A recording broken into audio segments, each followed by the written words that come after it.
So next topic is adaptive features.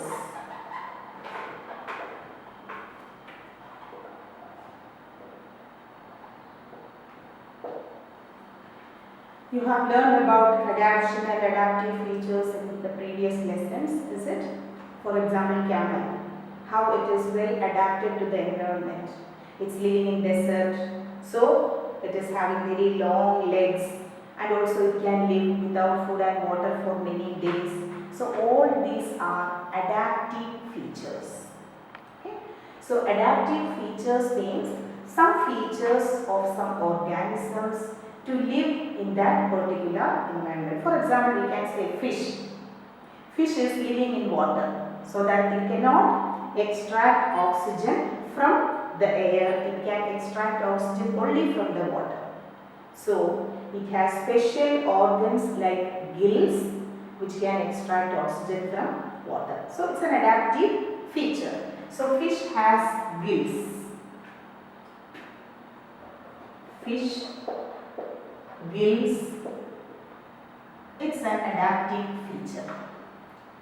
But some fishes, like they are well fitted to that particular environment. For example, fish that are living in shallow water. Okay, shallow water means the water is less. In shallow water, their body shape will be flat, and since shallow water means you can see the sand, the depth is less. So their color of the body, that is also similar to the sand, so that they can escape from their predators. So that is fish also, just like living in shallow water. They have their body color is they are flat, and also their body color is of sand color.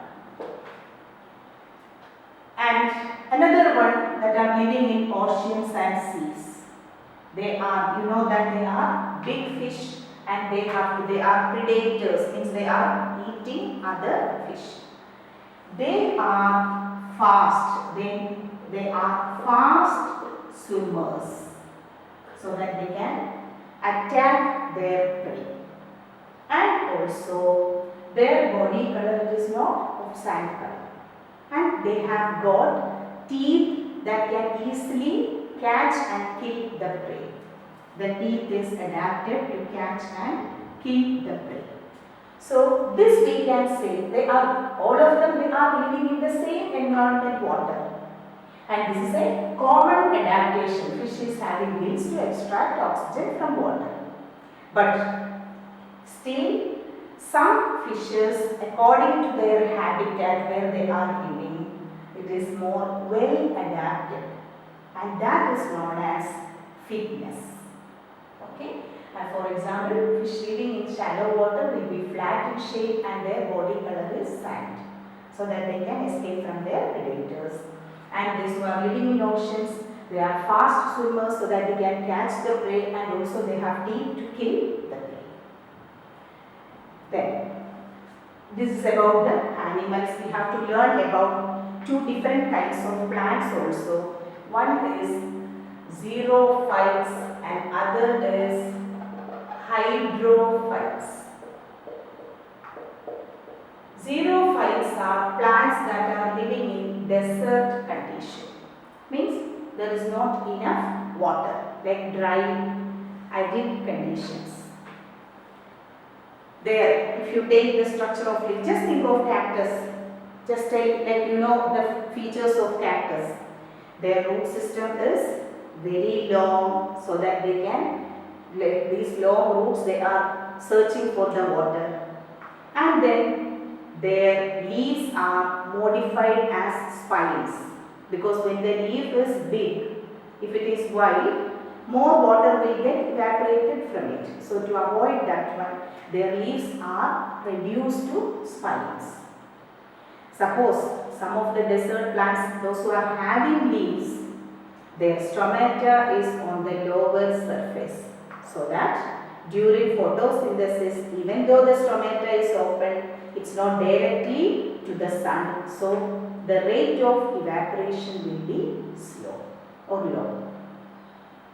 And they have got a very thick waxy cuticle so that the amount of water rate of evaporation of water will be less. That means transpiration is less. So they are, one is cuticle thick and root system is very extensive, and also the leaves are modified to spine. So all these things are adaptations of xerophytes, those who are living in dry arid conditions. And about the hydrophytes, hydro means water. Hydrophytes, we have seen plants in water, they are just floating in the water. That means their root is not anchored into the soil.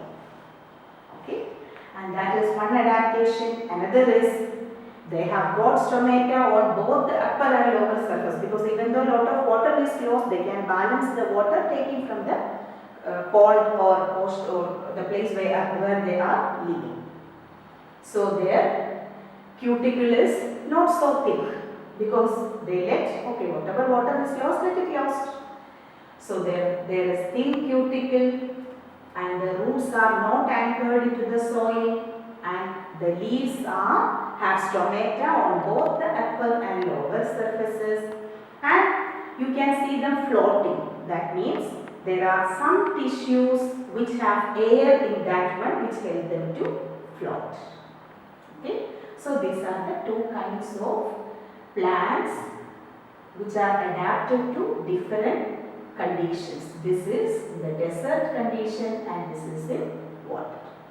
Okay, so adaptive features, you have, these all are general topics, so you can learn it from your own surroundings about the adaptive features, definition, and how well they are fitted to the condition, that is known as fitness, and then what are the examples and the source. So with that we are finishing adaptive features.